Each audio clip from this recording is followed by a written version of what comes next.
గారి విగ్రహం ఉండాలి అని మిత్రులు ప్రస్తావించారు.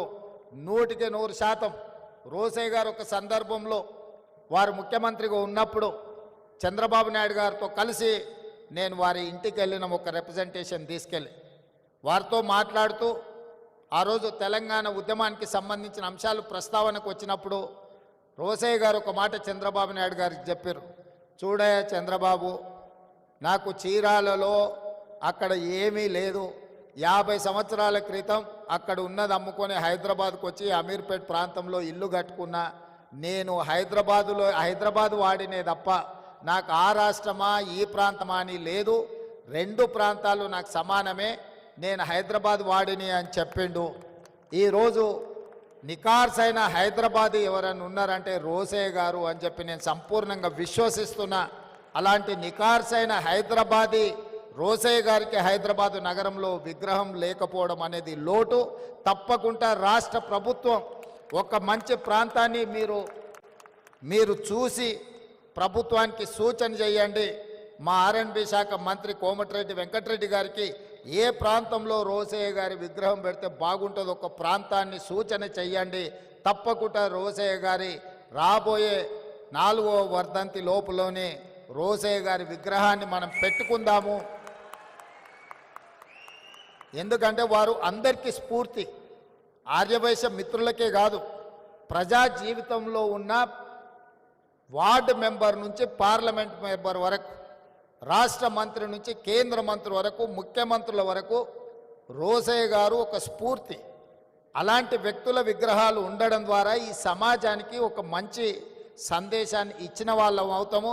తెలంగాణ రాష్ట్ర ముఖ్యమంత్రిగా మా ఆర్యవైశ్య మిత్రులకు నేను మాటిస్తున్నా, మీరు మంచి ప్రాంతంలో రోసయ్య గారి విగ్రహం పెట్టడానికి మీరు ఏర్పాట్లు చేసుకోండి. రాష్ట్ర ప్రభుత్వం అనుమతిస్తుంది.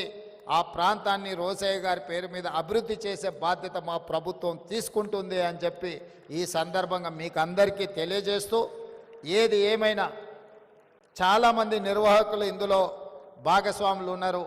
వారికి పేరున మనస్ఫూర్తిగా ఒక మంచి కార్యక్రమాన్ని ఏర్పాటు చేసినందుకు అభినందిస్తున్నా. అదేవిధంగా Pendakanti educational academy, Vasavi engineering college ఒక అద్భుతమైన సంస్థ, రామ్మోహన్ రావు గారిని సన్మానించడం అనేది నాకు ప్రత్యేకమైన గౌరవం. ఎందుకంటే వారితో నాకు చాలా సంవత్సరాల నుంచి పరిచయం ఉన్నది. వారు ఎంత నిబద్ధతతోని వాసవి ఇంజనీరింగ్ కాలేజ్ నిర్వహించినరో నాకు తెలుసు. ఈ మధ్య కాలంలోనే ఫీ రియంబర్స్మెంట్ ఇష్యూస్ వచ్చినప్పుడు సిబిఐటి, వాసవి ఇట్లాంటి ఇన్స్టిట్యూషన్స్కి గ్రీన్ ఛానల్లో ఆ ఫీజు రియంబర్స్మెంట్ ఇవ్వాలి. ఎందుకంటే ఆ సంస్థలు లాభాపేక్ష లేకుండా ప్రజల కోసమే ఉపయోగపడే విధంగా సంస్థలు నడుపుతున్నారు అని చెప్పి మా అంతర్గత సమావేశంలో మా ఆర్థిక మంత్రి బట్టి విక్రమార్క గారికి నేను సూచన చేయడం జరిగింది. వాసవి ఇంజనీరింగ్ కాలేజ్, వాసవి సంస్థల్ని నిలబెట్టండి. నాకు పూర్తి సమాచారం లేదు, నాకున్న కొంతమేర సమాచారానికి ఆర్థికపరమైన ఇబ్బందులు ఉన్నాయని నా దృష్టికి వచ్చింది. ప్రభుత్వం వైపు నుంచి ఏమైనా బకాయిలు ఉంటే తక్షణమే ఆ సంస్థకు విడుదల చేయించే బాధ్యత కూడా నేను తీసుకుంటా. ఎందుకంటే ఎంతోమంది ఇంజనీర్స్ని ఈరోజు ఎక్కడంటే అక్కడ ఇంజనీరింగ్ కాలేజీలు వచ్చినాయి, కానీ ఆ రోజుల్లో ఒక గొప్ప ఇంజనీర్లను తయారు చేసి సమాజానికి ఇచ్చిన ఒక గొప్ప సంస్థ వాసవి అకాడమీ, ఎడ్యుకేషనల్ అకాడమీ. తప్పకుండా వాసవి ఎడ్యుకేషనల్ అకాడమీని తప్పకుండా పునరుద్ధరించడానికి అవసరమైన సహకారాన్ని అందించడానికి కూడా రాష్ట్ర ప్రభుత్వం సిద్ధంగా ఉన్నది. అదేవిధంగా రాజమౌళి గారు నాకు తెలిసి కుబేర టవర్స్ నారాయణగూడలో కట్టింది వారే. అప్పటి నుంచి వారు నాకు పరిచయం, వాళ్ళ కుమారులు కూడా నాకు తెలుసు.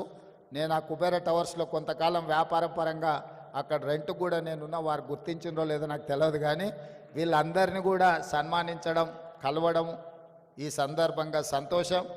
ఏదేమైనా ఇంత మంచి కార్యక్రమాన్ని ఏర్పాటు చేసి రోసయ్య గారిని స్మరించుకునే అవకాశం ఇచ్చినందుకు మరొక్కసారి నిర్వాహకులకు ధన్యవాదాలు తెలియజేస్తూ సెలవు తీసుకుంటున్న మిత్రులారా.